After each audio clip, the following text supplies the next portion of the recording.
says, do not judge. Yeah, first one is a very well-known verse, but it is often misinterpreted. Is Jesus saying, do not judge at all?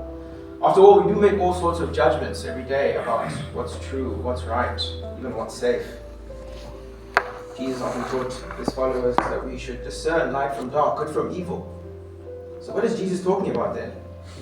I don't think he's saying to not be discerning, but rather do not be a self-righteous, hypocritical judge. You see that in verse 5. Do not, in other words, condemn. That is the type of judgment Jesus is talking about. Condemn.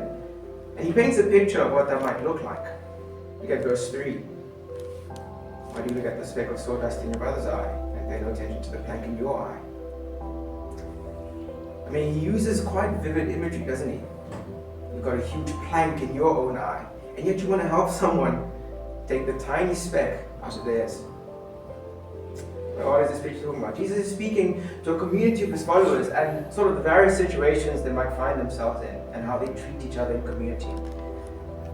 Living in community can be challenging because you will inevitably have to deal with things like conflict, intolerance of difference, anger, prejudice, whatever the sin is. We will see this, but Jesus here is warning against being a self-righteous, hypocritical judge. Because what happens in those situations, people can tend to write others off as beyond God's redemption, outside of God's grace, and consign them to hell, as if they themselves aren't sinful. He's saying to us this morning that his followers have no right to declare someone is beyond God's mercy. As a matter of fact, look in verse 2. Jesus gives a warning. The warning to his followers is that if anyone denies mercy to another, mercy will be denied that follower. The same way you judge, you will be judged. He's urging us to be self-aware when dealing with one another. He says, take the plank out of your own eye, then you will see clearly to remove the speck from your brother's eye. He says, before you judge or consign people to hell, examine your heart, examine your life. Do you not sometimes get angry? Are you sometimes not prejudiced? And I think the principle is not that we should not try and take the speck out of our brother's eye or help in that, but we do that having examined ourselves first so as not to judge. And we can do this depending on God for wisdom. Look at verse 7. Ask and it will be given. Seek and you will find it. Knock and the door will be opened. Our Father in heaven is very generous, and Jesus says he gives good gifts to those who ask him. Do you see that in verse 11? One of the things that we can ask God for is wisdom, and God will generously give it.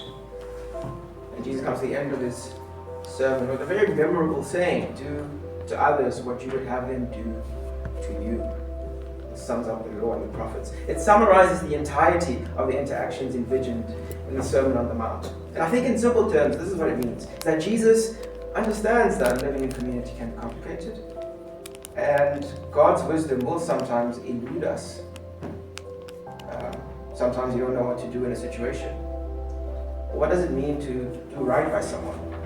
Well, Jesus says, do not judge. Rather, start by putting yourself in that person's shoes. How would I like to be treated? And you'll discover that you want to receive kindness and patience.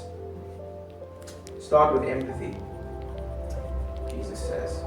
And this is all girded by the truth that God did not treat us the way we deserved to be treated. Living on the other side of the cross, Jesus, took on our judgment. And so who are we to condemn when we ourselves weren't condemned? God showed us mercy. Therefore, we must also show mercy. We'll be tempted to judge when we see a fellow believer struggling with a sin. Could be anger, could be prejudice, intolerance, difference, whatever it is. And when you're tempted to judge that person, just look at your own life. Consider your heart, consider your life. Are you without anger? Are you always fair? Probably not. But remember this, no one is beyond God's grace, so don't condemn people as if they are. Treat others the way you want to be treated.